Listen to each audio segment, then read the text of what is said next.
আসসালামু আলাইকুম এভরিওয়ান। আজকে চলে আসলাম তেহারি রান্নার একটা ঝটপট রেসিপি নিয়ে। আজকের রেসিপিতে বাসায় তৈরি তেহারির মশলা দিয়ে অথেন্টিক টেস্ট ও কালারের তেহারির A to Z শেয়ার করার চেষ্টা করব। আর এজন্য প্রথমেই তেহারির পাউডার মশলাটি আগে রেডি করে নিব। এখানে জিরা, দারুচিনি, তেজপাতা, ধনিয়া, এলাচ, লবঙ্গ, জয়ত্রী, জয়ফল ও গোলমরিচ থেকে একটি ব্লেন্ডারে পাউডার করে নিচ্ছি। জয়ত্রী আর গোলমরিচটা আমার কাছে গুঁড়ো করেছিল, ওটাই আমি এখানে অ্যাড করে দিয়েছি। এখন বাকি মশলাগুলো বানানোর পালা। আর এর জন্য একটি বাটিতে আমি টক দই নিয়ে এটাকে ভালো করে ফেটিয়ে ক্রিমের মতো একটা কনসিস্টেন্সিতে নিয়ে আসবো।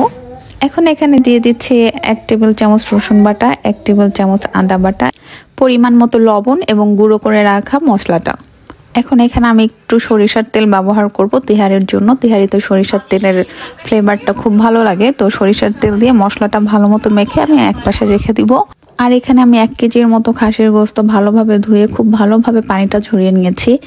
আর গোস্তগুলো আমি বেশি ছোট করতে পারিনি, কারণ প্রত্যেকটা গোস্তের সঙ্গে হাড় ছিল, তো আমি এই সাইজটা করে নিয়েছি। আর এখন আমি এটার সঙ্গে মশলাটা মাখিয়ে ম্যারিনেট করে রেখে দিব 1 ঘন্টার জন্য। যেহেতু আজকে আমি খাসির গোস্ত ব্যবহার করছি, তাই আমি ম্যারিনেট করে 1 ঘন্টার জন্য রেখে দিব। গরু বা মুরগি দিয়ে করলে আপনারা ম্যারিনেট না করলেও হবে, তখন সঙ্গে সঙ্গে রান্না করে ফেলতে পারবেন। আর এরপরেই আমি চুলায় চলে আসলাম। আর এখানে আজকে আমি প্রেশার কুকারে রান্না করব, যেহেতু একটু তাড়াতাড়ি রান্না করতে চাচ্ছি, তাই প্রেশার কুকারে ঘি দিয়ে দিলাম। আর ঘিয়ের মধ্যে পেঁয়াজটা দিয়ে বেরেস্তা করে নিলাম। আর এর মধ্যে মাংসটা দিয়ে ভালোভাবে কষিয়ে নিয়ে সিদ্ধ হওয়ার মতো পরিমাণ মতো গরম পানি দিলাম। আর একটু কাঁচামরিচ কেটে দিলাম ফালি করে, আর একটা টমেটো কুচি করে দিয়ে ঢাকাটা দিয়ে 5-6টা সিজ দিয়ে এটাকে রান্না করে নিব। আর এই সাইডে আমি একটু চিকেন কারি করে নিচ্ছিলাম একই সাথে। আর এরই মধ্যে তেহারির গোস্তটা 10 মিনিটেই কুক করা ডান।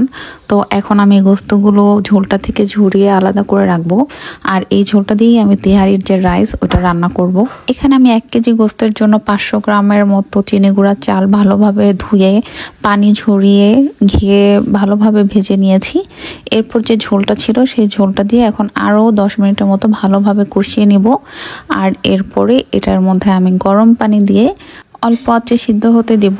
আর এই সাইডে আমি কিছু আলু ভেজে নিচ্ছি, আলুটা এই একই সাথে দিয়ে দিব। আর আমি এখন প্রায় 90% কুক হওয়ার মতো করে রান্না করে নেব। আর এরপরে আমি এটার মধ্যে মাংসটা মিলিয়ে দিব।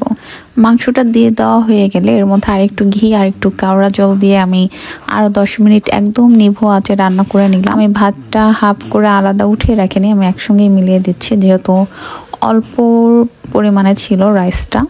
এই তো এটাই ছিল আজকে আমার তেহারির রেসিপি। কেমন লাগলো অবশ্যই জানাবেন।